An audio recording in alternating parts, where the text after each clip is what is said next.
Hello, you're kicking off the Friday's edition of QPVN English News Bulletin. You're with MINH and it headlines. Prime Minister Phạm Minh Chính holds talks with Chinese Premier Li Qiang. Central Military Commission Standing Committee deploys Politburo Directive number 35. Foreign tourists to Vietnam increased by 40% in 10 months. While attending the 8th Greater Mekong Sub-Region Summit on November the 7th, Prime Minister Phạm Minh Chính held talks with Chinese Premier Li Qiang. Prime Minister Chính affirmed that developing relations with China is a consistent policy, an objective requirement, a strategic choice, and a top priority in Vietnam's foreign policy. The Vietnamese senior official highly appreciated the results and role of China to the success of the 8th CMC'S summit. Based on the two sides' common consent on the content of the cooperation agreement on 3 railway lines, which will soon be inked in the coming term, he suggested the two sides accelerate cooperation in implementing 3 standard gauge railway lines of Lào Cai, Hà Nội, Hải Phòng, Lạng Sơn, Hà Nội, and Mong Cái, Hạ Long, Hải Phòng, while urging China to support the country in capital, technology transfer, and human resource training in implementing these projects. The Prime Minister hoped that China could continue to open its market to Vietnam's agricultural products, coordinate with the country to deploy inspection and quarantine stations for Vietnamese agricultural products at the Dong Dang, Pieng Xiang International Railway border gates, implementing cooperation in the field of electricity trading, accelerate the implementation and gradually replicate the smart border gate model among other pairs of border gates, and soon conduct exchanges between the working group on the implementation of the model of cross-border economic cooperation zone. Chinese Prime Minister affirmed that the Chinese party and government always consider the relations with Vietnam a priority in its diplomacy towards neighboring countries, emphasizing that China is willing to maintain strategic exchanges with Vietnam for the deepened substantive cooperation and develop the China-Vietnam Comprehensive Strategic Cooperative Partnership and the China-Vietnam Community of Shared Future in a deeper and more substantive manner. On this occasion, in the presence of the two Prime Ministers, the Vietnamese Deputy Foreign Minister Phạm Thanh Bình and the Chinese Vice Foreign Minister Ma Jiasu exchanged diplomatic notes between the two ministries of foreign affairs of Vietnam and China on the establishment of the Consulate General of Vietnam in Chongqing, China. Following the election of Donald John Trump as President of the United States, Party General Secretary Tô Lâm, President Lương Cường, and Prime Minister Phạm Minh Chính have all sent their congratulatory messages. Vietnamese senior leaders affirmed that Vietnam considers the U.S. as a partner of great strategic importance and expressed confidence that with a solid foundation built by generations of leaders of the two countries over nearly 3 decades, along with strong support from President Trump in both his first and new terms, the comprehensive strategic partnership between Vietnam and the U.S. will continue to grow intensively, extensively, effectively, and sustainably for the benefit and aspirations of the people of both countries, as well as for peace, stability, cooperation, and development in the region and the world. On the same day, Vice President Võ Thị Ánh Xuân also sent a congratulatory message to Vice President-elect James David Vance.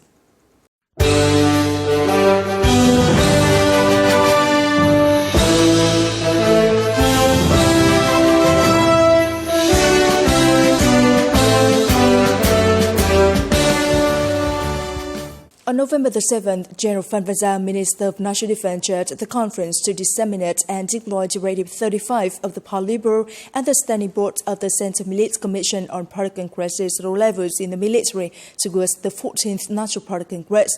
Attending the conference was Senior Lieutenant General Trịnh Văn Quyết, Chairman of the General Political Department, General Nguyễn Tân Cương, Chief of the General Staff and Deputy Defense Minister, Senior Lieutenant General Võ Minh Lương, Deputy Defense Minister. Addressing the conference, General Phan Văn Giang emphasized that implementing Directive number 35 of the Politburo, the Central Military Commission Standing Board issued Directive number 2960 on party congresses at all levels in the military towards the 14th National Party Congress. The Central Military Commission decided to establish the organizing committee, subcommittees, and the document compilation team of the 12th Military Party Congress. The subcommittees have developed plans. The Geopolitical Department has issued guidelines for implementing Directive Number 2960. The Central Military Commission Standing Board and the Document Compilation Subcommittee have met to give opinions on the political report to be submitted to the 12th Military Party Congress. Holding party congresses at all levels for the 2025-2030 term towards the 14th National Party Congress is the broad political activity within the entire party. For the Military Party Committee and the military, that is also an important milestone in development, continuing to affirm the solidarity, unity, matter, intelligence, and the facilitations of the military over the past 80 years of development under the glorious flag of the party. It also demonstrated the determination to achieve the goal of building a revolutionary, disciplined, highly qualified, and modern people's army by 2030, always being a loyal and trustworthy political and combat force of the party, state, and the people in the course of building and defending the Socialist Republic of Vietnam. The results of the party congresses at all levels in the military are important premises to ensure the success of the 12th Military Party Congress at the 14th National Party Congress. At the conference, Senior Lieutenant General CHINH thoroughly introduced the basic contents of Directive Number 35, Directive Number 2960, and provided specific instructions on the preparation and organization of party congresses or levels in the military. He emphasized that the organization of the party congresses at each level must ensure solemnity, meaning, practicality, safety, economy, and following the prescribed roadmap and time. Immediately after the York 130 aircraft number 210D encountered a technical problem, the pilots of Regiment 940 of Air Force Officer Training School under the Air Defense Air Force Service calmly and briefly controlled the aircraft away from the densely populated areas and parachuted safely, causing no damage to people and property under earth. On behalf of the Central Military Commission and the Ministry of National Defense, General Phan Van Gia, Minister of National Defense, sent a letter of commendation to a regiment's flight crew.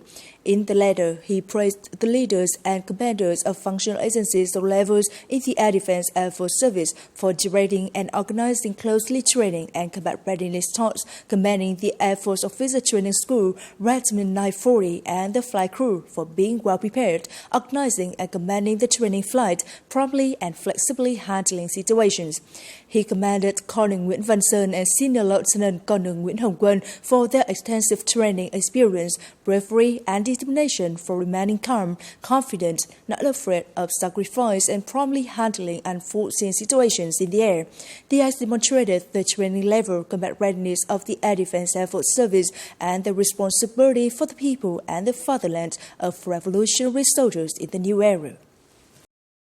On November the 7th, Military Region 7 Command held a ceremony to dispatch its search and collection teams to search for and repatriate the remains of Vietnamese volunteer soldiers and advisors in Cambodia in the 2024-2025 dry season. At the ceremony, leader of the Ministry of National Defense encouraged the search and collection teams of the military region, the K teams, to carry out their tasks well in Cambodia in the dry season of 2024-2025, meeting the expectations of the party, state, people, and the martyrs' families. In the dry season of 2023-2024, 4 K teams of Military Region 7 collected and repatriated 574 martyrs' remains, while performed their tasks in mass mobilization, defense diplomacy, culture and sport exchanges, contributing to strengthening and tightening the solidarity and friendship between the two peoples and militaries. Coming up next, foreign tourists to Vietnam increased by 40% in 10 months. Honoring Vietnamese language among overseas Vietnamese. According to the General Statistics Office, more than 14 million foreign tourists arrived in Vietnam over the last 10 months, making a year-on-year increase of 41%. In October alone, Vietnam welcomed over 1.4 million foreign tourists. According to domestic travel and service companies, the growth shows that Vietnam has entered the peak season for foreign tourists, usually lasting from October to March. China is the highest growing market for Vietnamese tourism over the last 10 months, with 230% increase over the same period, recording 3 million tourists. For a community of some 6 million people living and working in over 130 countries and territories, the Vietnamese language is a means of preserving and transmitting culture, helping our compatriots abroad to preserve their own cultural identity. Preserving and promoting the Vietnamese language in the overseas Vietnamese community is an important task with practical significance and human values. Contributing to this task are the tireless efforts of thousands of non-professional teachers and Vietnamese volunteers abroad.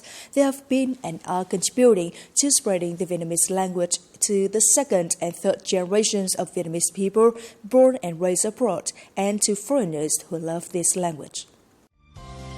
Udon Thani is one of the provinces with the largest Vietnamese community in Thailand of more than 60,000 people. The Vietnamese language teaching movement has always been maintained by the people here for nearly 80 years now. I want to preserve the Vietnamese language among the next generation because as long as the Vietnamese language exists, the Vietnamese people will survive. I've been studying Vietnamese for 1 year. I really like learning Vietnamese because I'm a Thai Vietnamese. I want to become a Vietnamese teacher in the future. After some 7 years of establishment, along with other Vietnamese language classes in Thailand, the Vietnamese language class at QIANG Pagoda has been contributing to the development and spread of the Vietnamese language among the Vietnamese community here.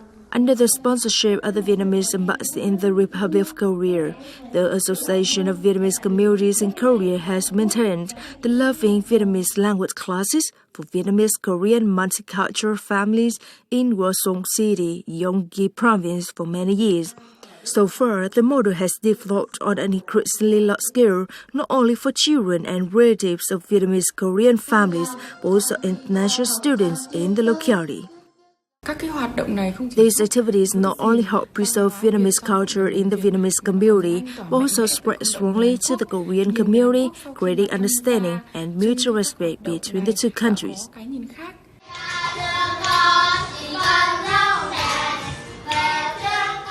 As one of the 5 Vietnamese language ambassadors in 2023, Dr. Trần Hồng Vân from Charles Sturt University, Australia, has been participating in projects to support parents in teaching Vietnamese to their children, such as Viet speech and reading with children, bringing Vietnamese learning programs and books for children from 0 to 8 years old to more than 100 Vietnamese families in Australia.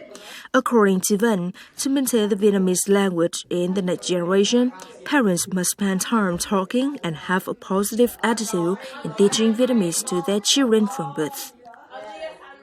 In the Viet speech project that I did from 2018 to 2022, I interviewed and surveyed 300 Vietnamese people in Australia. One person said that she returned to Vietnam as her mother was about to pass away. At her mother's bedside, she said, "Mom, I'm so sorry. I could not teach my children. I could not help them preserve the mother tongue, so now they could not speak Vietnamese with you. How worth it is to preserve Vietnamese abroad. As we speak Vietnamese, we speak the language of our homeland, the language of our heart." With nearly 6 million Vietnamese people living and working in more than 130 countries and territories, the Vietnamese language is the source of national pride, a fiber that connects the whole compatriots, a solid fulcrum of the Vietnamese culture. How to make it a sustainable thread connecting overseas Vietnamese young generation with the homeland is the big concern of the previous generation. The Vietnamese community in France has made many contributions to preserving and honoring the Vietnamese culture, including the Vietnamese language, not only among Vietnamese people living in France, but also French friends. After a period of survey learning that parents really want their children to learn Vietnamese, and due to the fact that small-scale classes are ineffective, we decided to build a community project called the Bamboo Vietnamese Language School. The preservation and spread of the Vietnamese language in the Vietnamese community in general and Japan in particular shows that it is a pride of the Vietnamese people. It is the end of the latest news bulletin today. You watch news again at QPVN.vn. For goodbye and see you next time.